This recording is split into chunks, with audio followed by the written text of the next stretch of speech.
বিদায় হজের মর্মবাণী।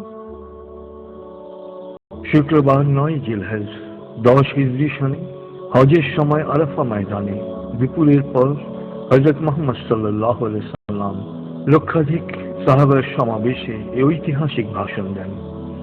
হামদ ও সালাত পর তিনি বলেন, হে মানুষ, তোমরা আমার কথা শোনো।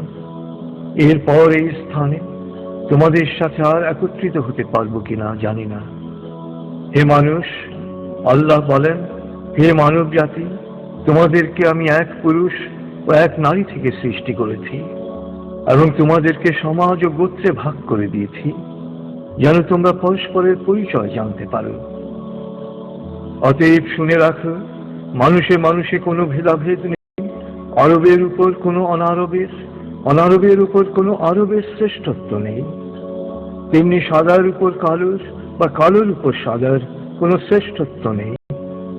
তোমাদের মধ্যে সেই ব্যক্তি আল্লাহর কাছে সবচেয়ে বেশি সম্মান ও মর্যাদার অধিকারী যে আল্লাহকে ভালোবাসে। হে মানুষ, শুনে রাখো, অন্ধকার যুগের সকল বিষয় ও প্রথা আজ থেকে বিলুপ্ত হলো। জাহেলি যুগের রক্তের দাবিও রহিত করা হলো।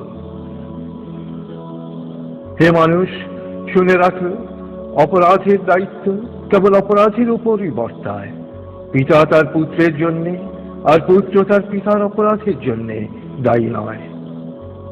হে মানুষ, তোমাদের রক্ত, তোমাদের সম্মান, তোমাদের সম্পদ পরস্পরের জন্যে চিরস্থায়ীভাবে হারাম অর্থাৎ পবিত্র ও নিরাপদ করা হলো। যেমন আজকের এই দিন, আজকের এই মাস, এই শহর সকলের জন্যে পবিত্র ও নিরাপদ। হে মানুষ, তোমরা ঈর্ষা ও হিংসা বিদ্বেষ থেকে দূরে থাকবে।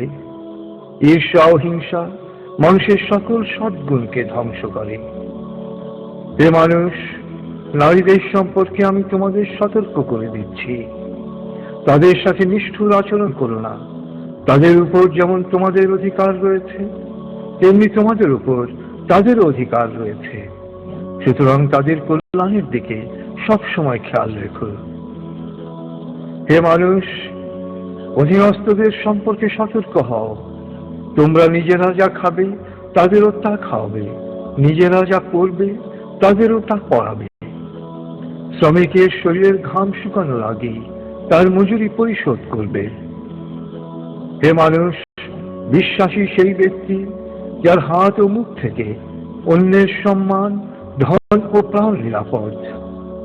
সে নিজের জন্য যা পছন্দ করে অন্যের জন্য তাই পছন্দ করে। হে মানুষ, বিশ্বাসীরা পরস্পরের ভাই। সাবধান, তোমরা একজন আরেকজনকে হত্যা করার মতো কুফরি কাজে লিপ্ত হয়েও না। হে মানুষ, শুনে রাখো, আজ হতে বংশগত শ্রেষ্ঠত্ব বা কৌলিন্য প্রথা বিলুপ্ত করা হলো। কুলীন বা শ্রেষ্ঠ সেই যে বিশ্বাসী ও মানুষের উপকার করে। হে মানুষ, ঋণ অবশ্যই ফেরত দিতে হবে। বিশ্বস্ততার সাথে প্রত্যেকের আমানত রক্ষা করতে হবে। কারো সম্পত্তি সে যদি স্বেচ্ছায় না দেয় তবে তা অপর কারোর জন্য হালাল নয়।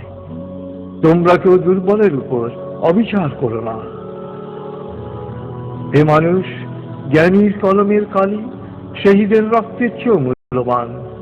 জ্ঞান অর্জন প্রত্যেক নরনারীর জন্য ফরজ, কারণ জ্ঞান মানুষকে সঠিক পথ দেখায়। জ্ঞান অর্জনের জন্য প্রয়োজনে তোমরা চীনে যাও।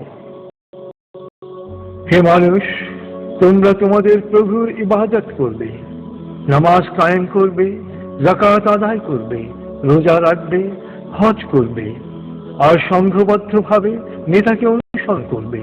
তাহলেই তোমরা জান্নাতে দাখিল হতে পারবে। হে মানুষ, শুনে রাখো, একজন কুশ্রী কদাকার ব্যক্তিও যদি তোমাদের নেতা মনোনীত হয়, যতদিন পর্যন্ত সে আল্লাহর কিতাব অনুসারে তোমাদের পরিচালিত করবে ততদিন পর্যন্ত তার আনুগত্য করা তোমাদের অবশ্য কর্তব্য। হে মানুষ, শুনে রাখো, আমার পর আর কোনো নবী নেই। হে মানুষ, আমি তোমাদের কাছে দুটো আলোকবর্তিকা রেখে যাচ্ছি। যতদিন তোমরা এই দুটো অনুসরণ করবে ততদিন তোমরা সত্য পথে থাকবে। এর একটি হলো আল্লাহর কিতাব, দ্বিতীয়টি হলো আমার জীবন দৃষ্টান্ত। হে মানুষ, তোমরা কখনই ধর্ম নিয়ে বাড়াবাড়ি করো না, কেননা অতীতে বহু জাতি ধর্ম নিয়ে বাড়াবাড়ি করার কারণে ধ্বংস হয়ে গেছে। হে মানুষ, প্রত্যেককেই শেষ বিচারের দিনে সকল কাজের হিসেব দিতে হবে, অতএব সাবধান হও। হে মানুষ, তোমরা যারা এখানে হাজির আছো, আমার এই বাণীকে সবার কাছে পৌঁছে দিও।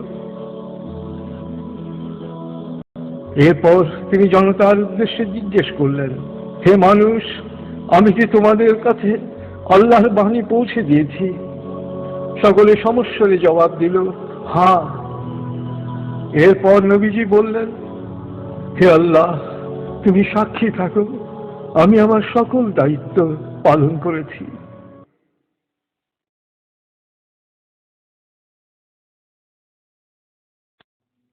রাসূলুল্লাহ সাল্লাল্লাহু আলাইহি ওয়াসাল্লামের উম্মত হিসেবে আমাদেরও দায়িত্ব তার এই শেষ বাণী সবার কাছে পৌঁছে দেয়া। আল্লাহ আমাদের সবাইকে এই দায়িত্ব পালন করার তৌফিক দান করুন। আমিন।